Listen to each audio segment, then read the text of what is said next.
Episode की शुरुआत में रॉज वाल्केरी से कहता है, चिंता मत करो, मैंने बहुत लंबे समय बाद ऐसा उगता हुआ सूरज देखा है। वो सोच रही होती है इसकी आंखें पहले से साफ हो चुकी है। नेक्स्ट सीन में हम देखते हैं कि उसकी मॉम आती है और उसे गले लगा के रोने लगती है। वो उससे कहती है कि मुझे माफ़ कर देना, मैं गलत थी। रॉज उससे कहता है, नहीं, आपने मुझे हमेशा एक इंसान की तरह ट्रीट किया, इसके लिए आपका बहुत बहुत शुक्रिया।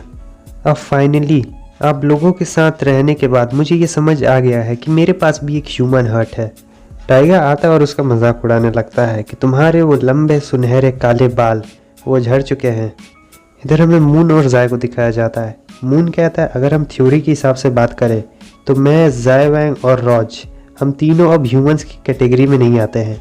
अगर हम इसे एक सिंपल भाषा में कहा जाए तो हम तीनों ने विल्स को हायर कर लिया है।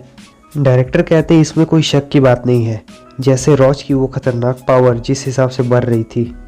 रॉज कहता है, अगर ऐसा नॉर्मल भी बात किया जाए तो मैं कोई असली ह्यूमन नहीं हूँ। हम देखते हैं कि वहाँ पर फोनिक्स आता है। वो कहता है, रॉज मुझे माफ़ कर देना, मैं तुम पर पहले चिल्लाया था। रॉज कहता है, नहीं नहीं, इसमें तुम्हारा कोई दोष नहीं है, उस वक्त वो मैं नहीं था, वो तो मेलिस था। फोनिक्स उसे शाबाशी देता है और कहता है, बहुत अच्छे, चलो अब इस पुरानी बात को हम यहीं पे रफा दफा करते हैं। इधर मून कहता है, हेलो फोनिक्स। फोनिक्स कहता है, मून क्या ये तुम हो? मून कहता है, क्या हुआ, तुम थके हुए दिख रहे हो, क्या तुमने अपनी स्पिरिचुअल एनर्जी खो दी है? उसके बाद वो अपने जादू का इस्तेमाल करता है और फोनिक्स की सारी स्पिरिचुअल पावर उसके अंदर ला देता है। फोनिक्स सोच रहा होता है, इतनी सारी स्पिरिट जो मेरे अंदर से चली गई थी वो अचानक से भर चुकी है। क्या ये गॉड विल है या उसकी पावर? लेकिन फिर भी आखिर उनके ऊपर ऐसी कौन सी रिस्पॉन्सिबिलिटीज़ है, आखिर इतनी खतरनाक पावर होने के बावजूद भी? डायरेक्टर कहते हैं, ठीक है, अब हम सभी को लॉगी कॉलेज चलना चाहिए, क्योंकि जब से हम वहाँ से गए हैं डिप्टी डीन बार बार मुझे एक ही चीज़ एक्सप्लेन किए जा रही थी। क्विशी कहता है, हाँ चलो वापस चलते हैं। टाइगर कहता है, क्या वो भूतिया जगह है, मैं वहाँ नहीं जाना चाहता, मुझे यहाँ ज़्यादा मज़ा आ रहा है। और वो कहते हैं, सभी लोग वापस चलो, और वाल्केरी तुम और तांजी तुम भी हमारे साथ आ सकती हो। वाल्केरी कहती है, ठीक है, और वो सोच रही होती है कि मुझे अभी भी तुमसे कुछ कहना है। इधर हमें जाय को दिखाया जाता है जो रॉज से कहता है, रॉज क्या तुमने गॉड की वो आवाज़ सुनी थी? रॉज कहता है, हाँ, मैं जब वापस होश में आया था तब मैंने उस आवाज़ को सुना था। वो गॉड की आवाज़ उनसे ये कहती है कि आखिरी विल भी अब अवेकन हो चुकी है, तो आज से 3 दिन बाद टेस्ट शुरू है। मून कहता है, देखने से ऐसा लगता है आज से 3 दिन बाद हम तीनों की एक नई जर्नी शुरू होने वाली है। इधर हमें फोनिक्स को दिखाया जाता है जो कहता है, इस ग्रुप के लोगों को मुझे पहले समझाना होगा। वो इनकी बात कर रहा होता है जो सभी बेमतलब के इस लड़ाई में शामिल हुए थे, और वो सोच रहा होता है कि इस इंसिडेंट के बाद बहुत सारी चीज़ें बदलने वाली है। इस तरफ हमें वाल्केरी को दिखाया जाता है जो कहती है, रॉज क्या मैं तुमसे अकेले बात कर सकती हूँ? जाय उससे बड़े अजीब तरीके से कहता है, आखिर तुम्हारी प्रॉब्लम क्या है वुमेन? मून उसे घसीटते घसीटते ले जा रहा होता है और कहता है, आखिर वो आवाज़ क्या थी, तुम क्या सोच रहे थे? वाल्केरी कहती है कि यहाँ पर नहीं, हमें जगह चेंज करनी होगी। अब नेक्स्ट सीन में हम देखते हैं कि वो लोग दूसरे जगह पर होते हैं। थोड़ी देर वहाँ बैठे रहने के बाद रॉज उससे कहता है, तुम्हें मुझसे कुछ बात करनी थी।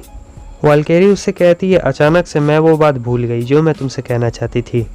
और वो कहती है कि ओरिजिनली मैं तुमसे बहुत सारी चीज़ें कहना चाहती थी, लेकिन मुझे लगता है कि उस वक्त के बाद से हमने कभी अकेले में बात नहीं की। वो कहता है, हाँ। वो कहती है कि मैं जानती हूँ कि तुम्हारे मून ब्योंग और जाय के ऊपर एक ऐसा टास्क है जिसे हम लोग कभी नहीं समझ सकते हैं। मैंने तुम लोगों को बातें करते हुए सुना था कि आज से 3 दिन बाद तुम्हारा वो जर्नी शुरू होने वाला है। और वो सोच रही होती है, क्या तुम अब सचमुच यहाँ से जाने वाले हो? वो कहती है, क्या तुम यहाँ से बहुत दूर चले जाने वाले हो? और वो सोच रही होती है, काश तुम ना जाते। वो कहती है, क्या वो जगह हमसे बहुत दूर है? और वो सोच रही होती है, काश मैं तुम्हें देख सकती। वो उसके आंखों से आंसू निकलने लगता है। वो कहती है, क्या तुम वापस आओगे, क्योंकि यहाँ पर तुम्हारे बहुत सारे दोस्त और तुम्हारी मदर भी है। वो सोच रही होती है, क्या मैं कोई गधी हूँ, आखिर मैं आंसू क्यों बहा रही हूँ? वो कहती है, मैं तुमसे बस यही कहना चाहती हूँ, क्या मैं तुम्हें फिर कभी नहीं देख सकती हूँ? रॉज कहता है, मैं ज़रूर वापस आऊँगा, मैं जानता हूँ कि तुम क्या कहना चाहती हो, इसलिए मैं वो बात तुमसे नहीं कहूँगा। वो कहती है, ठीक है, क्या तुम तैयार हो सभी लोगों के साथ लॉगी वापस जाने के लिए? हम देखते हैं कि रॉज के शरीर पर अचानक से कपड़े आ जाते हैं और वो कहता है कि तुम वापस जाओ और मेरा इंतज़ार करना। क्योंकि वापस जाने से पहले मुझे किसी से मिलना है। और फिर हम देखते हैं अचानक से इसके पास ये ब्लैक कलर का कोट कहाँ से आ गया। इधर हम देखते हैं कि वॉल्केरी वापस आकर सभी लोगों को ये बात बता देती है। वो लोग कहते हैं क्या रोज अभी जा रहा है? टाइगर डायरेक्टर से कहता है क्या तुमने ये नहीं कहा था कि हम सभी लोग लॉगी एक साथ जाएंगे? वॉल्केरी उससे कहती है रोज ने मुझसे ये कहा था कि वो किसी से मिलने जा रहा है। साइवन कहता है आखिर वो किससे मिलने जा रहा होगा? वॉल्केरी कहता है मुझे ये उतने अच्छे से उसने बताई नहीं। और इस तरफ रोज की मॉम सोच रही होती है जीडो अभी तुम रोज को देखोगे तो तुम्हारा रिएक्शन कैसा रहेगा? तुम अभी भी अपने पास्ट को लेकर काफ़ी डरे हुए हो। सीन चेंज होता है। इधर हमें एक छोटा सा बकरा को दिखाया जाता है जिसे जीडो खाना खिला रहे होते हैं और कहते हैं कि अच्छे से खाओ और बड़े हो जाओ। वो उसे खाना खिला ही रहे होते हैं तभी वो अचानक से कहते हैं कि तुम काफ़ी बड़े हो चुके हो। और इधर हमें रोज को दिखाया जाता है जो कि किसी गैंगस्टर की तरह दिख रहा होता है इस ब्लैक कोट में। वो कहता है कि आप मुझे देख नहीं सकते हैं लेकिन आप मेरी एग्जिस्टेंस को फील कर सकते हैं। आप सचमुच पहले वॉर हीरो कहलाने के लायक है फादर। जीडो कहते हैं कि इससे उन सभी चीज़ों का कुछ भी लेना देना नहीं है, भले मैं एक वॉर हीरो हूँ या फिर नहीं। लेकिन तुम्हारे फादर होने के नाते मैं तुमसे कहना चाहता हूँ कि चलो हम चल कर एक कप चाय पीते हैं रोज। मैक्सिमम देखते हैं कि वो लोग घर के अंदर होते हैं और इधर जीडो चाय बना रहे होते हैं। वो रोज से कहते हैं कि मैं तुमसे खुद से मिलना चाहता था, वो भी एक बोतल के साथ। लेकिन चीज़ें काफ़ी उथल पुथल हो गई और वो मैटर भी काफ़ी ज़्यादा सीरियस हो गया। रोज कहता है क्या आप यहाँ पर इतने सालों से अकेले रहते हैं और उस गेट की रक्षा करते हैं? वो कहते हैं कि तुम अब सभी चीज़ों को जान चुके हो। मेरा मतलब ये है कि अब तुम पूरी तरीके से अवेक हो चुके हो।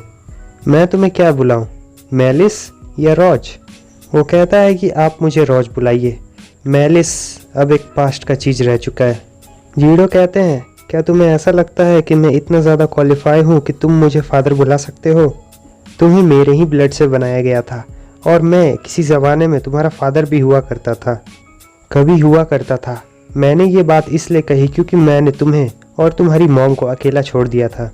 रोज उनसे कहता है मैं बस ये जानने आया था कि आप बिना गुड बाय कहीं क्यों चले गए, और मैं यहाँ ये भी जानने आया हूँ कि पिछले वक्त में ऐसी कौन कौन सी चीज़ें हुई जिसकी वजह से ये सब हुआ। और बस हमारा ये एपिसोड भी यहीं पे ख़त्म होता है। कमेंट बताइएगा कि आपको ये रोज का नया लुक कैसा लगा। अगर आपको वीडियो अच्छी लगे लाइक कर दें, चैनल पर न्यू है सब्सक्राइब कर दें और कमेंट करके ज़रूर बताइएगा। यहाँ तक देखने के लिए आप लोग का बहुत बहुत शुक्रिया। फिर मिलते हैं नेक्स्ट वीडियो में।